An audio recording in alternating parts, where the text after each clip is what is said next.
अस्सलाम वालेकुम dear teachers. Last video में मैंने इन स्टैंडर्ड्स को आपको इंट्रोड्यूस करवाया था जो कि हमारी लाइसेंसिंग के लिए गवर्नमेंट ने 2009 में बनाए थे 10 प्रोफेशनल स्टैंडर्ड्स फॉर टीचर्स, और जिनकी बेस पर अब टीचर्स को 3 साल के लिए लाइसेंस दिया जाएगा टीचिंग का, और उसके बाद उनको वो अपना लाइसेंस रिन्यू करवाना उसी तरह ज़रूरी होगा जैसा कि आप ड्राइविंग लाइसेंस अपना करवाते हैं रिन्यू, या कोई लॉयर होते हैं तो वो अपनी वकालत का लाइसेंस रिन्यू करवाते हैं। इसी तरह डॉक्टर्स अपनी प्रैक्टिस का लाइसेंस रिन्यू करवाते हैं। तो इसी तरह से हमारे लिए भी अब टीचर्स के लिए भी ये काम प्रैक्टिकली होने जा रहा है।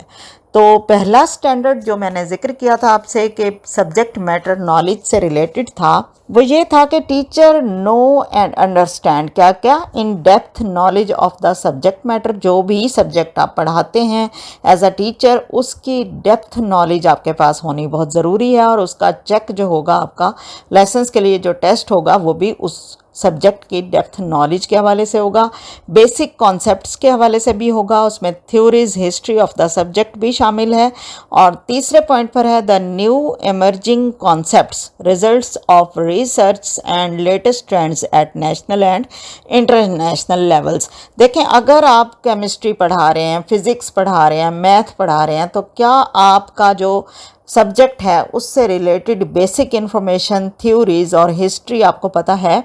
और उसका जो बियॉन्ड जो टेक्स्ट आप पढ़ा रहे हैं बुक को क्लास में, उस टेक्स्ट से बियॉन्ड भी आपका नॉलेज की डेप्थ कितनी है, और फिर नए जो ट्रेंड्स आए हैं उस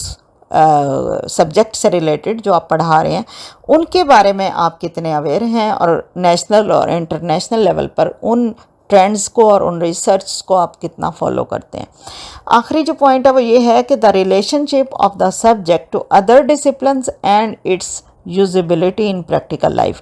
मिसाल के तौर पर आप मैथमेटिक्स के सेट्स पढ़ा रहे हैं, तो आपको पता होना चाहिए कि इस टॉपिक को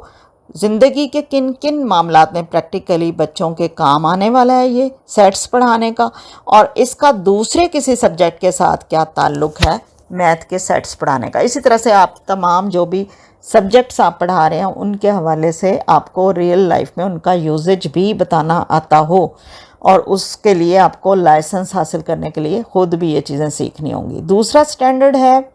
human growth and development. Teaching आपको पता है कि इंडिविजुअल डिफरेंसेस को डील करने का नाम है, और बीइंग टीचर हमें क्लास में जितने भी 50, 60, 100 बच्चे दिए गए हैं उन सबको एक अलग अलग माइंडसेट है, उन सब की एक अलग अलग पर्सनैलिटी है, उनकी सबकी अलग अलग ग्रोथ एंड डेवलपमेंट है मेंटली और फिज़िकली भी। लेकिन हमारा काम चूँकि ज़्यादातर जहनी ग्रोथ से हमारा ताल्लुक़ होता है, तो इसलिए हमें इन चीज़ों के बारे में भी जानना ज़रूरी है, चाहे हम साइकोलॉजी ना भी पढ़ा रहे हों। Teacher know and understand how students construct knowledge,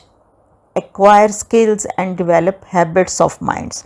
बच्चों को किस तरह से उनके जो कहते हैं ना कॉग्निशन, वो आपने किस तरह से बीइंग टीचर बेहतर करनी है, किस तरह से उसकी स्किल्स उसको सिखानी है जो कि उसकी जो उसको अपने माइंड को हैबिचुअल करना हो, यानी बच्चों के दिमाग की मैपिंग, माइंड मैपिंग टीचर ने किस तरह से करनी है कि वो उनके अंदर स्किल डेवलपमेंट करने के हवाले से जो उनकी लगन है उसको उस तरफ लगा सके।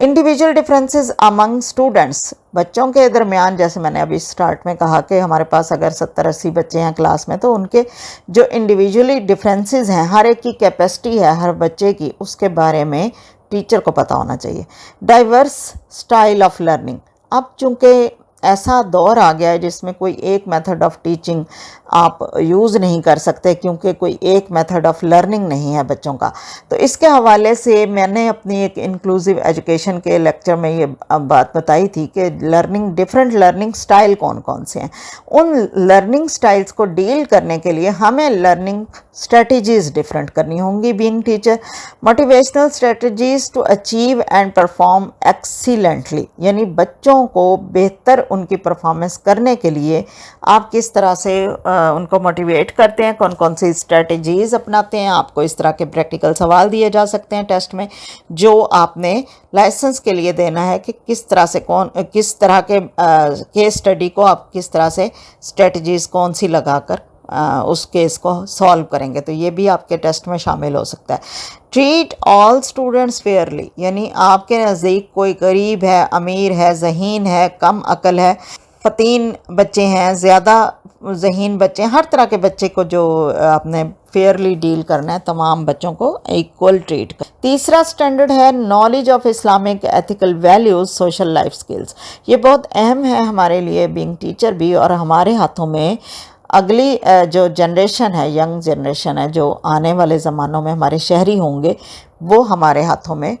तरबियत पा रहे होते हैं, सिर्फ तालीम ही नहीं तरबियत पा रहे होते हैं। तो उसके लिए टीचर का जो रोल है वो उसको पता होना चाहिए कि हमारी इस्लामिक वैल्यूज़ क्या हैं और एथिक्स क्या हैं और सोशल लाइफ स्किल्स कौन सी हैं। तो teacher know and understand the Islamic code of conduct, beliefs, prayers and ethics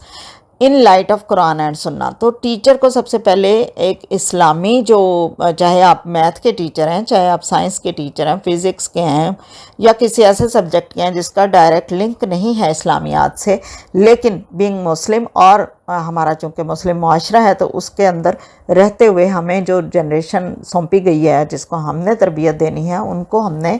Islamic code of conduct और बिलीव्स के हवाले से भी ट्रेनिंग देनी है। अपने लेक्चर के दौरान, चाहे वो आप 2 दिन बाद हफ्ते में एक दफ़ा भी दें, तो वो आपको करना होगा किस की रोशनी में, कुरान और सुन्नत की रोशनी में। The values which are globally accepted and are being promoted, और ऐसी कदरें, ऐसे जो कहेंगे बिहेवियर्स जो इंटरनेशनल लेवल पर एक्सेप्टेड हों। यानी अगर आप समझते हैं कि किसी दूसरे इंसान को वैल्यू देनी है, चाहे वो आपका मुसलमान भाई है या नहीं है, तो इस तरह की जो वैल्यूज़ हैं वो चूँकि हम देखते रहते हैं इंटरनेशनल लेवल पर बहुत ज़्यादा उनकी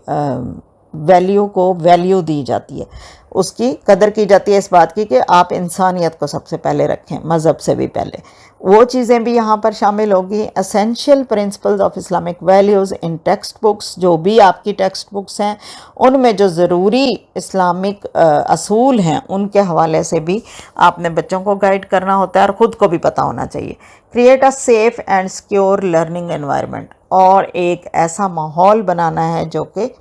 सेफ़ हो, सिक्योर हो और लर्निंग के लिए बहुत सूटेबल हो, कंड्यूसिव हो। यानी आपके बच्चे आपकी क्लास के दौरान बोर नहीं हो रहे हों, बल्कि उनका इंटरेस्ट इतना हो कि वो मुसलसल कुछ ना कुछ सीख रहे हों, जिसकी वजह से आपके बच्चे बेहतरीन जनरेशन बने अपने सोसाइटी के लिए और अपने माशरे के लिए और हमारे मुल्क के लिए। तो ये आज की जो एपिसोड है मेरी स्टैंडर्ड्स के हवाले से, उसमें मैंने 3 जो स्टैंडर्ड्स हैं उनको डिस्कस किया, लेकिन बाकी जो रिमेनिंग 7 स्टैंडर्ड्स हैं वो अगले पार्ट में आपके साथ शेयर करूंगी। उम्मीद है कि आप मेरे इस चैनल को सब्सक्राइब ज़रूर करेंगे, क्योंकि आप टीचर कम्युनिटी से हैं और आप नहीं भी टीचर हैं तो पेरेंट्स भी तो टीचर होते हैं ना। नॉन फॉर्मली हम सारे इंसान टीचर हैं, चाहे कोई बच्चों के ग्रैंड पेरेंट्स हैं, हमसाए हैं, मस्जिद के इमाम हैं, कोई भी हैं, हम सब जो भी अगली जनरेशन को गाइड करने वाले हैं किसी भी हवाले से, वो हम सब ही टीचर हैं। और हम सब को ही as a teacher, being parent, being neighbour, being इमाम मस्जिद या कोई और जो भी आपका रोल है सोसाइटी में, उसके हवाले से हमें ज़रूरत होती है। बच्चों की तरबियत के हवाले से हमें कुछ ना कुछ जानना होता है, कुछ गाइडेंस हमें भी चाहिए होती है कि हमने बच्चों को आगे क्या चीज़ गाइड करनी है। तो उसके लिए आप अतिया समर ऑफिशियल को सब्सक्राइब करें और चैनल की वीडियोज़ को देखते रहें। Thanks for watching. अल्लाह हाफिज़।